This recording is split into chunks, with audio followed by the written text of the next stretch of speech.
ഈ വർഷത്തെ +1 സയൻസ് വിദ്യാർത്ഥികൾ നേരിടുന്ന ഏറ്റവും വലിയ പ്രധാന പ്രശ്നം എന്ന് പറയുന്നത് മറ്റൊന്നും തന്നെയല്ല, അത് മാറിയ ക്വസ്റ്റ്യൻ പേപ്പർ പാറ്റേൺ തന്നെയാണ്. അതോടൊപ്പം മോഡൽ എക്സാമിന് പഠിക്കാൻ വേണ്ടത്ര ദിവസങ്ങൾ ലഭിച്ചിട്ടില്ല എന്നുള്ളതും. കൂനിന്മേൽ കുരു എന്ന പോലെ തന്നെ മോഡൽ എക്സാമിന് ഇടയ്ക്ക് ദിവസങ്ങളില്ല പഠിക്കാൻ. മാത്രമല്ല, ഒരു ദിവസം 2 പ്രധാന സബ്ജക്റ്റുകളുടെ എക്സാം എല്ലാം വരികയാണ്. ഇനി വെറും 2 ദിവസം കഴിഞ്ഞാൽ നമ്മുടെ മോഡൽ എക്സാം വരികയെ. ഈ മോഡൽ എക്സാമിനിടയ്ക്ക് ഗ്യാപ്പില്ല എന്നുള്ള വൃത്തിയായിട്ടുള്ള ബോധം നമുക്ക് എല്ലാവർക്കും ഉണ്ട്. ഒരു ദിവസം 2 എക്സാം ഉണ്ട് എന്നുള്ള ബോധവും നമുക്ക് എല്ലാവർക്കും ഉണ്ട്. അതിനിടയ്ക്കുള്ള ആ സമയങ്ങൾ, ദിവസങ്ങൾ എന്ന് പറയാൻ പറ്റത്തില്ല, ഈ മോഡൽ എക്സാമിനിടയ്ക്കുള്ള ആ സമയങ്ങൾ നമ്മൾ എങ്ങനെ കൃത്യമായി വിനിയോഗിക്കണം എന്ന് പറയുന്ന ഒരു ഐഡിയ നമ്മൾക്കുണ്ടെങ്കിൽ, ഒരു ക്ലിയർ പിക്ചർ നമ്മുടെ കയ്യിലുണ്ട് എന്നുണ്ടെങ്കിൽ നമുക്ക് വളരെ ഈസി ആയിട്ട് തന്നെ ഈ മോഡൽ എക്സാമിനെ സമീപിക്കാം. ഒരു ടെൻഷനും ഇല്ലാതെ വളരെ കൂളായിട്ട്, വളരെ കോൺഫിഡൻ്റ് ആയിട്ട് മോഡൽ എക്സാമിലെ ഓരോ സബ്ജക്റ്റിൻ്റെയും എക്സാം നമ്മൾക്ക് അതിഗംഭീരമായി തന്നെ എഴുതി ഇറങ്ങാം.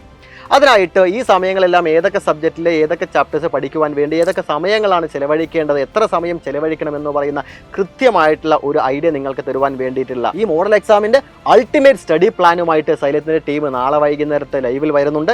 ലൈവിൻ്റെ ലിങ്ക് താഴെ മെൻഷൻ ചെയ്തിട്ടുണ്ട്. ഇപ്പോൾ തന്നെ കയറി ലൈക്ക് ചെയ്യുക, മാക്സിമം ഷെയർ ചെയ്യുക. ഈ ലൈവ് നിങ്ങൾക്ക് 100% വർത്ത് ആയിരിക്കും. കണ്ടില്ലെങ്കിൽ നിങ്ങൾക്ക് എല്ലാവർക്കും വലിയ നഷ്ടമായിരിക്കും ഉണ്ടായിരിക്കുക.